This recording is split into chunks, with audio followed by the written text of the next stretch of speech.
شادی کی رات میں دلہن بنی بیٹھی تھی۔ دل میں امنگوں کے دیے جل رہے تھے۔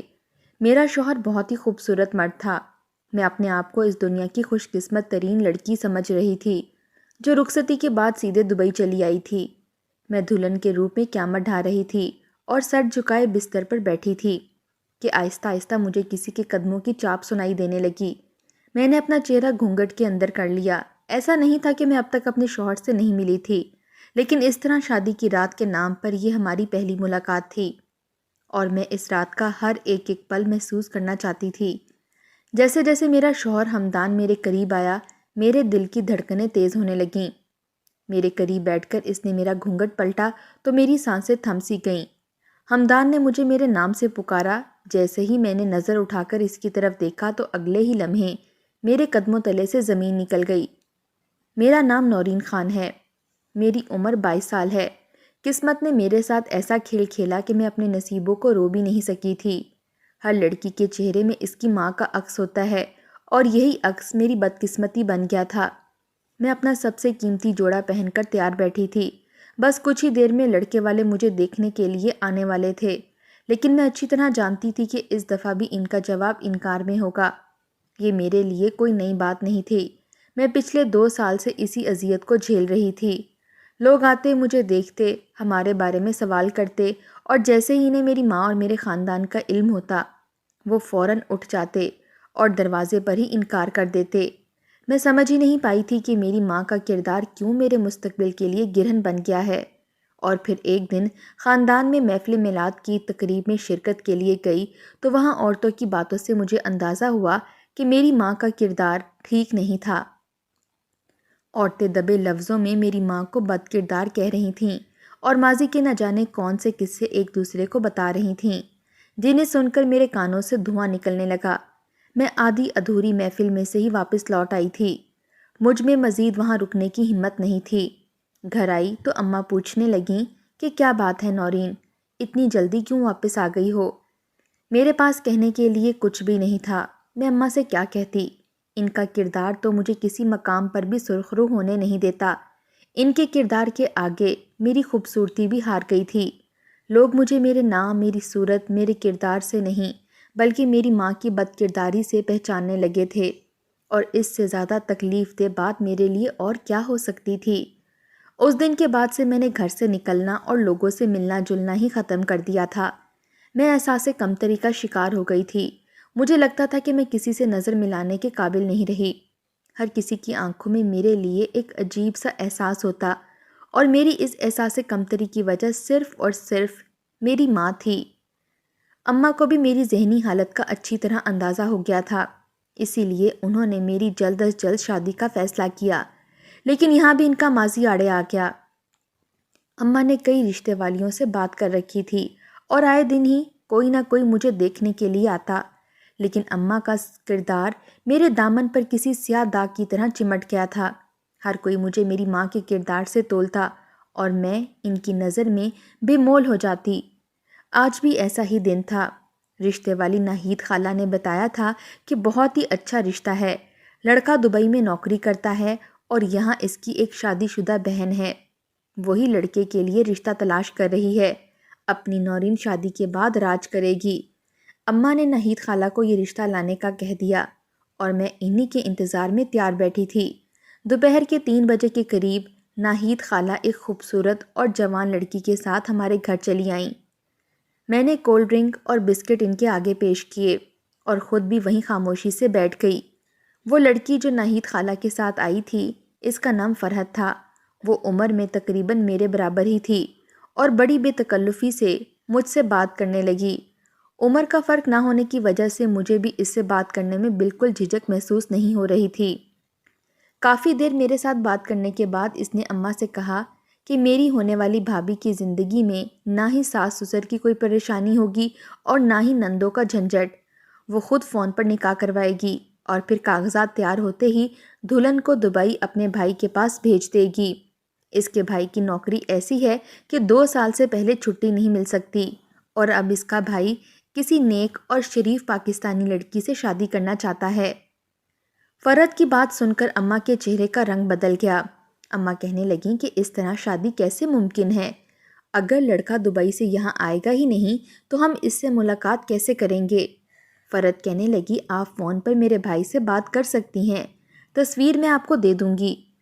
اس سے زیادہ اچھی بات اور کیا ہوگی کہ آپ کی بیٹی شادی کر کے سیدھا دبئی چلی جائے گی اور ایک پرسکون اور خوشحال زندگی گزارے گی۔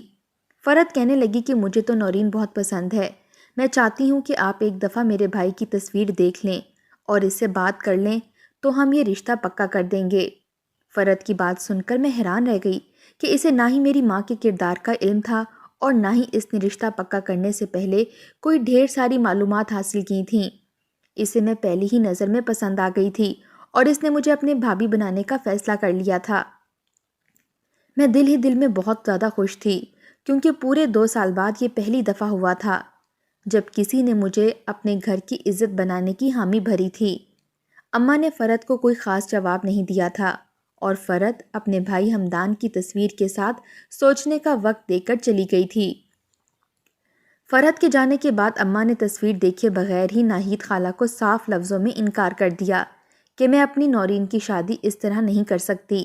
پتہ نہیں دبئی میں وہ لڑکا کیا کام کرتا ہے، اس کا کردار کیسا ہے اور وہ ہماری نورین کو وہاں بلا کر اس کے ساتھ کس طرح رہے گا۔ اماں کے لہجے میں ہزاروں اندیشے بول رہے تھے۔ اپنی ماں کے منہ سے ایسے جملے سن کر میں حیران رہ گئی تھی۔ اتنے عرصے بعد یہ پہلی دفعہ تھا جب کوئی رشتے والے ہاں کر رہے تھے اور میری ماں کو پتہ نہیں کیوں انکار سوچ رہا تھا۔ انہیں نہ جانے کون کون سی فکر لاحق ہو گئی تھیں۔ لڑکا دبئی میں تھا اور وہ مجھے بھی اپنے پاس بلانے والا تھا۔ میری زندگی تو وہاں جا کر سنور جاتی، لیکن میری اماں نے بنا سوچے سمجھے صاف انکار کر دیا تھا۔ میرا دل اپنی ماں کی طرف سے بہت ہی خراب ہو گیا۔ میں نے اماں سے کہا کہ اس طرح انکار کرنے کی کیا ضرورت ہے، ایک دفعہ آپ لڑکے کی تصویر دیکھ لیں، اس سے بات کر لیں۔ فرحت تو بات چیت میں بہت ہی اچھی اور خاندانی لڑکی معلوم ہو رہی تھی، ایسا لگ ہی نہیں رہا تھا جیسے میری اس سے پہلی ملاقات ہو۔ میری بات سن کر اماں نے غصے سے میری طرف دیکھا اور کہنے لگیں کہ شادی بیاہ کے فیصلے ہواؤں میں نہیں ہوتے، بنا لڑکے کو دیکھے بھالے میں کیسے تمہیں اس کے حوالے کر سکتی ہوں؟ نہ ہی میں فرحت کو جانتی ہوں اور نہ ہی اس کے خاندان کو، اور پھر ہمدان بھی یہاں نہیں رہتا۔ اماں مجھے نظر انداز کر کے ناہید خالہ سے کہنے لگیں کہ تم مجھے یہیں کے لڑکوں کے رشتے دکھا دو، مجھے اپنی بیٹی کو اس طرح باہر نہیں بھیجنا۔ اماں کی بات سن کر مجھے طیش آ گیا اور میں نے بنا سوچے سمجھے بولنا شروع کر دیا۔ میرے جملوں کی کاٹ سے اماں کے چہرے کا رنگ بدل گیا۔ میں غصے میں بولتی ہی چلی جا رہی تھی کہ آپ کی وجہ سے آج تک تو میرا کوئی اچھا رشتہ نہیں آیا ہے، اور جو کوئی آتا بھی ہے تو وہ آپ کے کردار کے داغ کو میرے ماتھے پر چسپا کر چلا جاتا ہے۔ آج تک آپ کی وجہ سے میں اس دہلیز پر بیٹھی ہوئی ہوں، اور آج میرا اتنی اچھی جگہ سے رشتہ آ گیا ہے تو آپ کو پتہ نہیں کیا تکلیف ہے۔ میری بات سن کر اماں کی زبان کو جیسے تالا لگ گیا۔ ناہید خالہ نے فوراً لڑکے کی تصویر ماں کے آگے رکھی اور کہنے لگیں، شگفتہ، ایک دفعہ دیکھ تو لو، چھان بین بھی کروا لینا، کیا پتہ تمہیں سمجھ آ جائے۔ اماں نے ایک نظر بھی تصویر پر نہ ڈالی اور کمرے میں چلی گئیں۔ ناہید خالہ وہ تصویر میرے پاس ہی چھوڑ گئیں، اور ان کے جانے کے بعد جب میں نے وہ تصویر دیکھی تو میں حیران رہ گئی۔ وہ تو ایک 25-26 سال کا خوبرو جوان تھا۔ اسے دیکھ کر ایک لمحے کے لیے میرا دل دھڑکنا بھول گیا تھا۔ آج تک میرے لیے جتنے بھی رشتے آئے تھے وہ سب عام سے تھے، نہ ہی کسی کا روزگار اتنا اچھا تھا اور نہ ہی شکل و صورت۔ لیکن ہمدان کو دیکھنے کے بعد تو میں نے فیصلہ کر لیا تھا کہ میں کسی بھی طرح اماں کو اس رشتے کے لیے راضی کر کے ہی رہوں گی۔ مجھے ہرگز بھی اس بات کا احساس نہیں تھا کہ میرے لفظوں نے میری ماں کا کس طرح سے دل دکھایا ہے۔ ابا کے انتقال کے بعد سے میں اور اماں بہت ہی قسم پرسی کی زندگی گزار رہے تھے۔ اماں لوگوں کے کپڑے سلائی کرتی اور اسی سے ہمارا گزارا ہوتا، اور اب جب قسمت دروازے پر دستک دے رہی تھی تو اماں دروازہ کھولنے کو راضی نہیں تھی۔ اس دن کے بعد سے میں نے اماں سے بات چیت بھی بند کر دی۔ میں بس اپنے کام سے کام رکھتی اور گھر کے کاموں میں مشغول رہتی۔ ہمدان کی تصویر بھی میرے پاس تھی، اماں کو اس میں کوئی دلچسپی نہیں تھی۔ اماں نے 1-2 دفعہ مجھے سمجھانے کی کوشش کی تھی کہ اس طرح ایک غیر لڑکے سے میں تمہارا رشتہ نہیں جوڑ سکتی، لیکن میری آنکھوں پر پٹی بند گئی تھی۔ 10 دن ایسے ہی گزر گئے تھے، اور ان 10 دنوں میں ہمارے گھر کا ماحول پوری طرح سے خراب ہو چکا تھا۔ گھر میں 2 ہی لوگ تھے اور ہم دونوں ہی اجنبیوں کی طرح رہ رہے تھے۔ اماں میری اس خاموشی اور اداسی سے تنگ آ گئی تھیں اور پھر ایک دن میں اماں کے سامنے ایسے پھوٹ پھوٹ کر روئی کہ نہ چاہتے ہوئے بھی اماں نے رشتے کی حامی بھر لی۔ اماں کہنے لگیں، اگر تم یہی چاہتی ہو تو ٹھیک ہے، میں تمہیں رخصت کر دیتی ہوں، لیکن اس کے بعد کبھی دوبارہ میری دہلیز پر آنسو بہاتی ہوئی مت آنا۔ یہ دنیا بہت ظالم ہے، مرد کے تو 1000 گناہ معاف کر دیتی ہے، لیکن عورت کی ایک غلطی بھی معاف نہیں کرتی۔ اماں کی یہ بات سن کر مجھے مزید غصہ آ گیا۔ ابھی میرا گھر بسا نہیں تھا اور اماں اس طرح کی بات کر رہی تھی۔ میں نے صاف لفظوں میں اماں سے کہا کہ آپ بے فکر رہیں، اچھا یا برا میں خود سنبھال لوں گی۔ دل ہی دل میں سوچنے لگی تھی کہ اماں کا اپنا کردار لوگوں کی نظر میں اتنا خراب ہے اور اماں مجھے نصیحتیں کر رہی ہے۔ پتہ نہیں اماں نے ماضی میں ایسا کون سا گل کھلایا تھا جس نے آج تک ہمارا پیچھا نہیں چھوڑا تھا۔ اماں نے فرد سے رشتے کے لیے ہاں کہہ دی اور میرا اور ہمدان کا فون پر نکاح پڑھا دیا گیا۔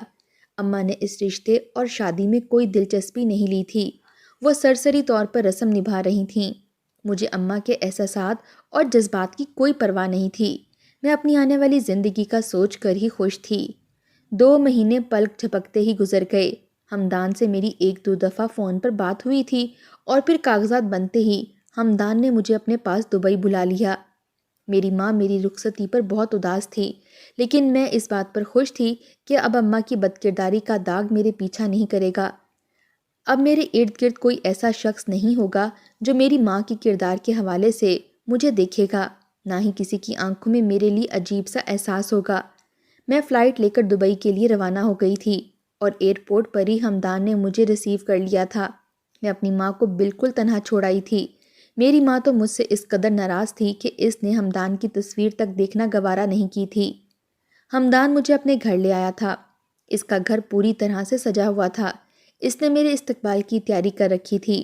مجھے دلہن والا لباس دیکھ کر وہ کہنے لگا کہ تیار ہو کر کمرے میں بیٹھ جاؤ، میں تھوڑی دیر میں تمہارے پاس آتا ہوں۔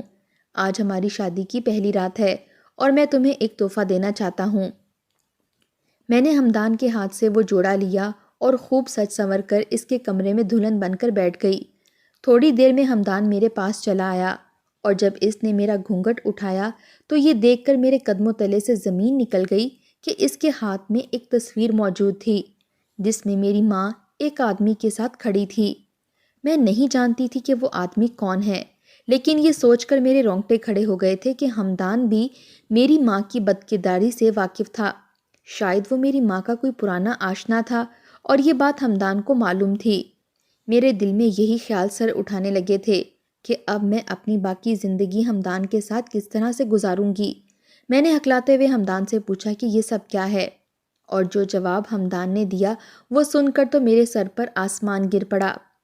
ہمدان کہنے لگا، یہ میرے اماں ابا ہیں اور دونوں ہی اس دنیا میں نہیں ہیں، اسی لیے میں ان کی یہ تصویر اپنے کمرے میں لگا کر رکھنا چاہتا ہوں تاکہ وہ ہمیشہ میری نظروں کے سامنے رہیں۔ ہمدان کی بات سن کر مجھے اپنی سماعتوں پر یقین نہیں ہوا تھا۔ میری ماں کو وہ اپنی ماں کہہ رہا تھا، یہ کیسے ممکن تھا؟ ہمدان کہنے لگا کہ جب وہ 1 سال کا تھا تو اس کے ماں باپ دونوں ہی مر گئے تھے اور تب سے وہ اپنے چچا کے پاس ہی رہا ہے۔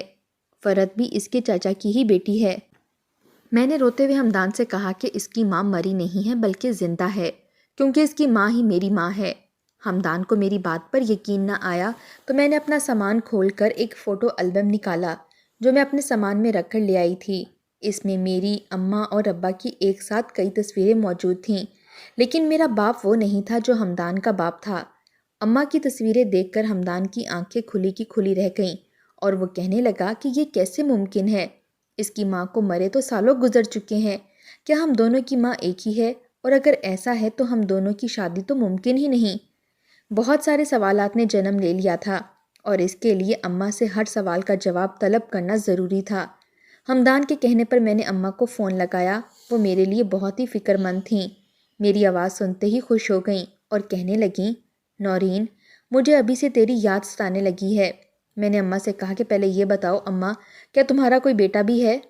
میری بات سن کر اماں کو سانپ سونکھ گیا اور وہ کہنے لگیں، یہ تم کیسی باتیں کر رہی ہو؟ میں نے پریشانی کے عالم میں اماں سے کہا کہ مجھے اب آپ ہر بات سچ سچ بتا دیں، نہیں تو میری زندگی تباہ ہو جائے گی۔ اماں نے مجھے ایک ایسا سچ بتایا تھا جو میرے لیے ناقابل یقین تھا۔ اب مجھے سمجھ آیا تھا کہ لوگ میری ماں کو بد کردار کیوں کہتے تھے۔ میری ماں شگفتہ بیگم کی شادی گھر والوں نے ان کی مرضی کے خلاف رضا صاحب سے کر دی تھی۔ رضا صاحب بہت اچھے اور نیک انسان تھے، لیکن اماں کا دل تو کسی اور پر ہی عاشق تھا۔ جیسے تیسے اماں حالات سے سمجھوتا کر کے دن گزارنے لگیں۔ اماں شادی کی پہلی ہی رات طلاق لینا چاہتی تھیں، لیکن رضا صاحب نے انہیں طلاق نہ دی۔ رضا صاحب اماں سے محبت کرتے تھے اور انہیں لگتا تھا کہ ایک نہ ایک دن ان کی محبت کے آگے اماں ہار جائیں گی اور اپنی پرانی محبت کو بھول بیٹھیں گی۔ شادی کے مہینے بعد ہی اماں حاملہ ہو گئیں اور رضا صاحب خوشی سے دیوانے ہو گئے۔ انہیں یقین ہو گیا کہ اماں کے پاس واپسی کا کوئی راستہ نہیں ہے، لیکن اماں کے لیے ایک ایک دن گزارنا مشکل ہو گیا۔ اماں نے ہر ممکن کوشش کی کہ کسی طرح اس حمل کو گرا دے، لیکن جو خدا کو منظور وہ چاہ کر بھی ایسا نہ کر سکیں۔ دن ایسے ہی گزرتے گئے اور اماں نے ایک بیٹے کو جنم دے دیا، لیکن خدا کی قدرت ایسی ہوئی کہ جس دن اماں کے پاس بیٹے کی پیدائش ہوئی، اسی دن ان کے محبوب کے پاس بھی بیٹی کی پیدائش ہوئی اور اس کی بیوی اسی وقت انتقال کر گئی۔ اماں کے راستے کی سب سے بڑی رکاوٹ ان کے محبوب کی بیوی تھی، جو اب ہٹ چکی تھی۔ اماں نے موقع دیکھ کر ایک دفعہ پھر اپنے محبوب سے تعلق قائم کیا اور 6 مہینے کے اندر ہی وہ اپنے بچے کو چھوڑ کر اپنے محبوب کے ساتھ فرار ہو گئیں۔ اس کی پہلی بیٹی کو اماں نے اپنی بیٹی کی طرح پالنا شروع کر دیا اور اپنے بیٹے کو اس طرح بھول گئیں جیسے ان کا کبھی کوئی بیٹا تھا ہی نہیں۔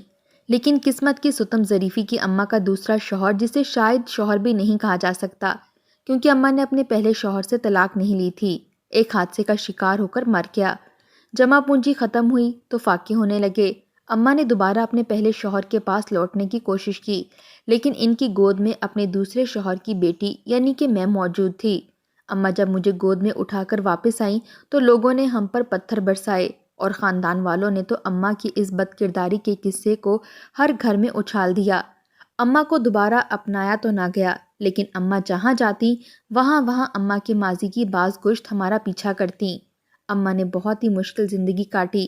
انہیں احساس ہو گیا تھا کہ انہوں نے جو غلط قدم اٹھایا ہے وہ اسی کی سزا بھگت رہی ہیں۔ میری شادی کرتے وقت بھی انہیں یہی فکر تھی کہ کہیں وہ میرے لیے کسی غلط انسان کو منتخب نہ کر لیں اور میری زندگی میں کوئی پریشانی نہ ہو۔ اماں کی بات سن کر میرے قدموں تلے سے زمین نکل گئی تھی کہ میں ان کی سگی بیٹی نہیں تھی، بلکہ ان کے دوسرے شوہر کی اولاد تھی، جبکہ ہمدان اماں کا سگا بیٹا تھا۔ میں نے اماں کو ہمدان کے بارے میں بتایا تو ان کے ہوش اڑ گئے۔ قسمت نے ہمیں اس طرح ملایا تھا کہ ہم ایک دوسرے کا چہرہ دیکھنے کے لائق نہیں رہے تھے۔ اماں نے ہمدان سے معافی مانگ لی تھی۔ ہمدان کو اس کے چاچا چاچی نے پالا تھا اور انہیں کبھی اس کی ماں کے سچ کے بارے میں نہیں بتایا تھا، اور اسی لیے وہ آج ایک کامیاب انسان تھا۔ ہمدان نے اپنی ماں کو معاف کر دیا تھا اور مجھے پورے دل سے اپنا لیا تھا۔ ہمدان نے کچھ ہی عرصے میں اپنی ماں کو بھی ہمارے پاس دبئی بلا لیا تھا اور اب ہم ایک دوسرے کے ساتھ رہتے تھے۔ اماں اٹھتے بیٹھتے ہمدان سے معافی مانگتیں۔ وہ خود اپنے منہ سے کہتیں کہ ان کا پہلا شوہر بہت اچھا تھا اور ان کا بہت خیال رکھتا تھا، بس وہی ان کی محبت کی قدر نہیں کر پائی تھیں، اور اسی صدمے میں ہمدان کے باپ کا انتقال ہوا تھا۔ آج میں ہمدان کے ساتھ ایک اچھی زندگی گزار رہی ہوں۔ خدا نے مجھے ایک خوبصورت بیٹے سے نوازا ہے جو ہو بہو ہمدان جیسا ہے، لیکن جب بھی اپنی ماں کے بارے میں سوچتی ہوں تو کانپ جاتی ہوں۔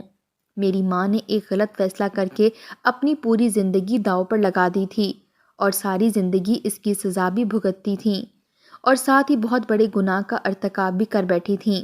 مگر اماں کو اپنی غلطیوں کا احساس تھا اور اماں نے اپنی غلطیوں کی معافی اللہ اور اس کے بندوں سے بھی مانگ لی تھی، لیکن یہ معاشرہ عورت کی غلطی کو کبھی معاف نہیں کرتا۔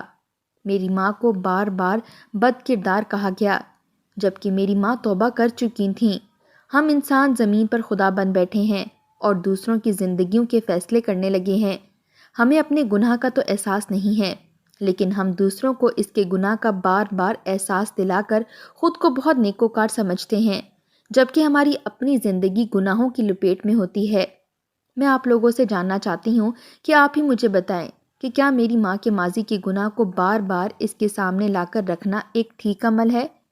وہ عورت جو توبہ کر چکی ہے، اب اس کا گناہ اس کا اور اس کے اللہ کا معاملہ ہے، لیکن ہم لوگ بار بار اسی بات کو دہراتے ہیں۔ میں یہ نہیں کہتی کہ جو کچھ میری ماں نے کیا وہ ٹھیک ہے، لیکن کیا جو اس معاشرے نے میری ماں کے ساتھ کیا وہ ٹھیک ہے؟ کامنٹس میں مجھے اپنی رائے کا اظہار ضرور دیجیے گا۔ شکریہ۔